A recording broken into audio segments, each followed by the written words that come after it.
Gel senin gözünle baxım özümə. Görüm ne görürsən mənə baxanda. Baxdım, inanmadım senin gözüne. Elə bil kör qaldım mən həmin anda. Gel senin qəlbinlə duyum özümü.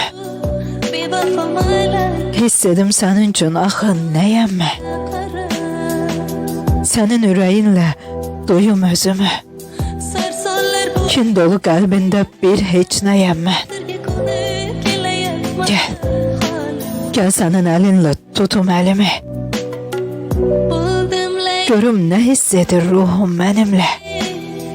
İlahi, ilahi bu soyuq əllər mənimmi? Bəs necə isindin hərarətimlə. De necə baxmısan yalan gözlərlə. Yol açdın qəlbimə yalan sözlərlə. Əlim buz bağlayıb, şaxta, qar kimi. Arsızca yalandan güldün özümə. Sanırdım sevgimlə bir taxt qurmuşam. Sevgilər şahının tacı olmuşam.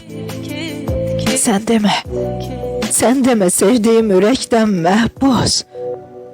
Bu zindan qəlbinə əsir olmuşam. Aç könül qapısı məni azad et.